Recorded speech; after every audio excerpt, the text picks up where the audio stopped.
ഹാഫിളായ മകനെ എടാന്ന് പോലും വിളിക്കാൻ പാടില്ല എന്നാണ്. നിങ്ങളുടെ മയ്യത്ത് പള്ളിയിൽ കൊണ്ടുവെക്കുമ്പോൾ നിസ്കരിക്കാൻ ഒരു ഹാഫിള് കൂടെ വേണ്ടേ?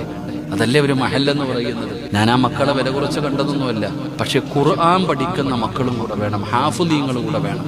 ഒരു 10 മക്കളെ നിങ്ങൾ ഹാഫിളാക്കാൻ നാട്ടുകാർ മതി, വേറൊന്നും വേണ്ട. നിങ്ങളുടെ നാട്ടിലുള്ള ഒരു 10 മക്കളെ കൂടെ നിർത്തിയിട്ട് ഒരു ഹാഫിൾ ഉസ്താദിനെ കൂടെ നിർത്തിയാൽ അൽഹംദുലില്ലാ. എടോ, നിങ്ങളുടെയൊക്കെ മയ്യത്ത് പള്ളിയിൽ കൊണ്ടുവെക്കുമ്പോൾ നിസ്കരിക്കാൻ ഒരു ഹാഫിളില്ലേ സഹോദരൻ? ഒരു 10 മക്കൾ ഈ മുത്തല്ലിങ്ങളുടെ കൂടെ ഖുർആൻ പഠിക്കുന്ന ഒരു 10 മക്കൾ നിസ്കരിക്കാനുണ്ടെങ്കിൽ അതിനേക്കാളും വലുതെന്തടോ? എടാന്ന് വിളിക്കാൻ പാടുണ്ടോ? ആരെ നമ്മളെ മക്കളെ എടാന്ന് വിളിക്കൂലേ? ഹാഫിളായ മകനെ എടാന്ന് പോലും വിളിക്കാൻ പാടില്ല എന്നാണ്. അങ്ങനെ അള്ളാഹുവിന്റെ പരിശുദ്ധമായ ഖുർആൻ പഠിച്ച ഒരു ഹാഫിദിനെ എന്ത് വിളിക്കാൻ പാടില്ല? എടാ, വാടാ, പോടാന്ന് വിളിക്കാൻ പാടല്ലോ? തൊടണമെങ്കിൽ ഒതുവെടുക്കണം. എന്ത് ചെയ്യണം?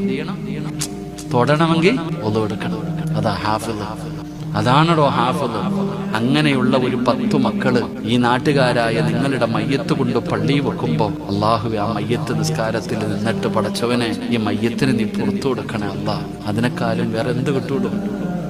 അതിനെക്കുറിച്ചുകൂടെ നിങ്ങൾ ആലോചിക്കുക. അള്ളാഹു ഭാഗ്യം തരുമാറാകട്ടെ.